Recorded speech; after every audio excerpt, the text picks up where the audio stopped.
Hello everyone, it's Arali and welcome to the channel. Now recently over the last few months I've been taking the time to make a tour video for each of the areas in Kansas in Guild Wars 1 to give Guild Wars 2 players an idea of what each of the areas looked like and how it changed. And of course recently ArenaNet did the Kaineng City stream and they showcased what Kaineng City looks like. Now I do want to do the walkthrough of Kaineng City, but the difference here between all the other videos is that Kaineng City in Guild Wars 2 has changed a lot.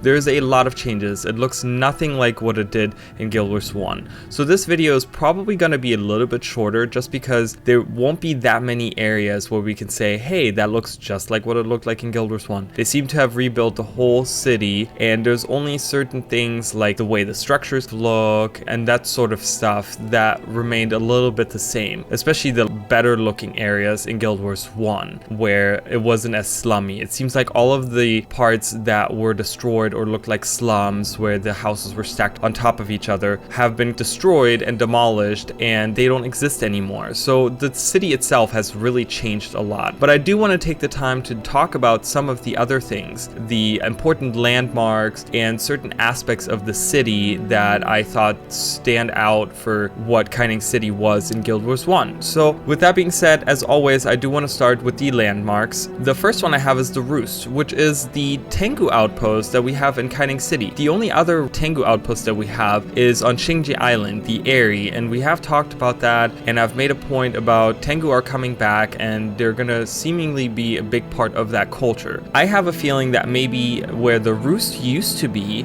this is where the new Tengu ward is gonna be, that they have recently talked about in the stream. So that would be really cool if ArenaNet puts it right on top of where that outpost used to be, showcasing that the Tengu in the city have always had that same spot, and that has never really changed over 250 years. The next thing is the Zunlai headquarters, which the Zunlai were this big guild that was super influential and they had a hand in all kinds of different things, but they were used in Guild Wars 1 as the bankers. That's who you would go to in order to access your banks and your material storage and those things, and they had their headquarters in Kaineng Center. Now what's really interesting about that part though is that when you actually go to the headquarters, there's just a gate that blocks your path. You can't actually go inside of it. The significant thing about that though is if you pan the camera around on the back side of that gate, you can actually see a seal. It's like a mysterious seal that has like two dragons on it, which seemingly might be what's blocking the gate from opening or something. Not sure, but you can only see it if you kind of like glitch the camera around to look at the door from the other side. No idea if that is actually intentional or if that is a bug, if there was supposed to be something else with that. I will point out that I have made a deep sea dragon theory video where I talk about that I think the deep sea dragon might actually be two different dragons, and that would be again another small supporting pillar of that theory. So I wanted to point that out. Now in the middle of that room, because all it is really a room full of these Zunlai chests that you actually use to access your bank, there is a chest that has a golden glow. I have no idea if that's an actual meaning to anything, if that's ever gonna be brought up, or if that was just a little touch that the developers put in there to make it seem like this magical place or something, but it's worth pointing out. Next up is the Ampha's Guild Hall. Now the Ampha was one of two guilds that was warring on the streets of Kaineng City, the other one being the Jade Brotherhood. Now we do know the Jade Brotherhood still exists, and we have seen them actually in Kaineng City in Guild Wars 2. They have in the stream showcased that the Brotherhood is still fighting regular people, and whatever their goals are is opposing to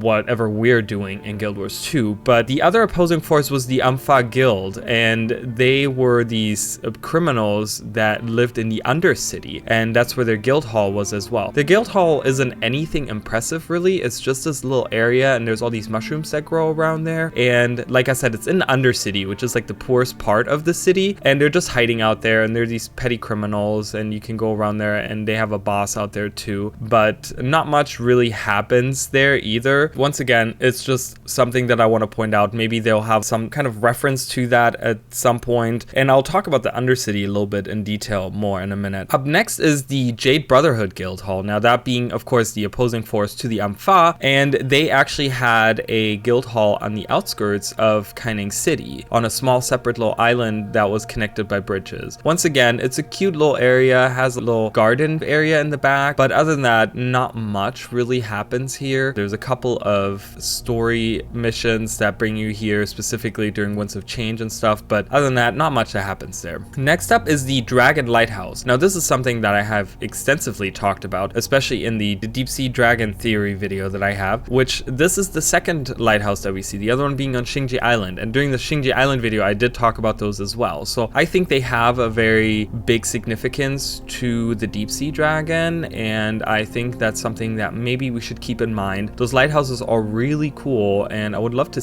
either see them or even have them be important in some shape or form to the story. That would be really interesting to me. Now, the last thing that I have on the list for landmarks is Royan's Tree, which Royan was a boss that you can encounter in one of the explorable areas out there next to Napui Quarter. Now, Napui Quarter we have seen, and I will again talk about that in a little bit as well, but it was just a lone tree in the middle of this like destroyed city, and there wasn't really any meaning to it, but it was just interesting to see that pretty much the only greenery that was growing that wasn't moss or anything was this tree out in this faraway area. So worth of note, of course. Now there's a couple of other things I do want to talk about. One thing, and I have kind of said this, is the Undercity. The Undercity to me is a very interesting place mechanic wise for Guild Wars 1, because in Guild Wars 1 we don't have the movement freedom that we have in Guild Wars 2. There was no jumping, there's no mounts, there's no way that we can climb ledges or even glide down somewhere. But what ArenaNet has created is this feeling of the city stacking on top of each other, because the Undercity is supposed to be under other parts of the city, specifically the GW1 Skyway, which if you look from the Undercity up, you can actually see the bridges from GW1 Skyway up above you, showcasing, hey, this area is below this other area. And that to me is really cool, because like I said, there wasn't really any way to showcase that in Guild Wars 1, just in the way that we were limited to the way that we could move. So that's really cool, and maybe this is something that ArenaNet talks about when they say that there's 3 different levels in Kaineng City, because they said that there's 3 separate levels. The poor ones live on the bottom, and then the middle class is in the middle, and then the rich and famous live at the top there. And that would be really cool to have that play into it, showcasing that even 250 years ago that same structure existed, because the Undercity is where all the criminals and the poor people live, and then as you went higher, that's where there was a lot more money, and you can see the areas don't look as slummy, and it just makes sense to me that this is something that's always been there, even in the new Kaineng City that we have now. So I really love that they kept that theme, and I thought that was something to really point out, that that's been something there for a while. I also want to point out that in the original Kaineng City, there was a couple of districts that were actually burned down, and one of them is permanently on fire, and you can walk through it, and a couple areas, small corridors you can walk through where the whole thing has been destroyed. And again, it plays into that being a destroyed city, and it's been ravaged by this plague and by these guilds fighting on the streets, and they really, I think, did a nice job of showcasing like, hey, this city is just, it's a mess and it's destroyed. And I think it's such a stark contrast to what we see in Guild Wars 2, where it's now the most powerful nation on the planet pretty much because of J-Tech. So I really like that. I think it's really cool to look back at Guild Wars 1 and see how much it really has changed. And the last thing I do want to talk about is the Napui Quarter. Now, one of the first videos I made on my channel was about the Celestials and a possible connection that they have to the dragons, because we talk about the stars a lot. Now, if you guys want to check out that video, I will leave a link down below, but it's pretty much just something where I wanted to touch on and say that the Celestials lived in Napui Quarter, or they existed there. There was never a reason why they specifically were there. So have they moved? Because we haven't seen them. And Napui Quarter, they specifically showcased in the stream to be a laboratory now. So I don't think that really leaves room for Celestials or some kind of magical beings to be hanging around the city. So are we gonna see the Celestials? I have no idea, but I just think it was worth pointing out that they resided there in this like most southern part that we could reach in Guild Wars 1. There's also another area that's way far off in the mountains to the south, and Guild Wars 1 actually takes that area and groups it in with Kaineng City, and that's Wona's estate, which we get to see in the bonus mission pack. Now, I don't think we're gonna see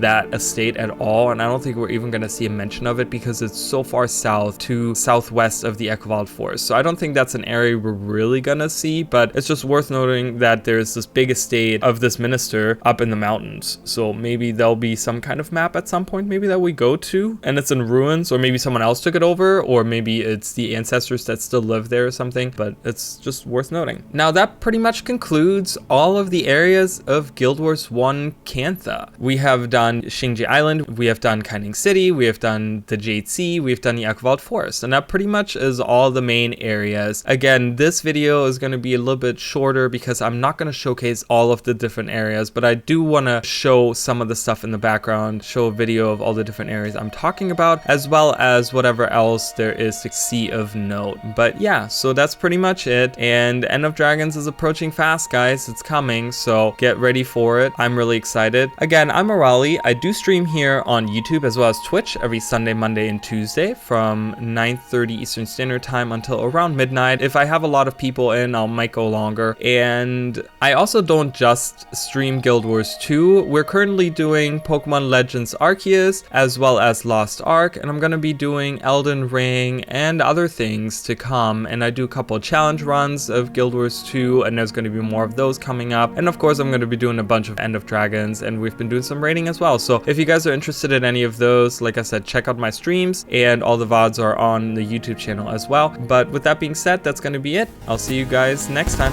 Bye, guys.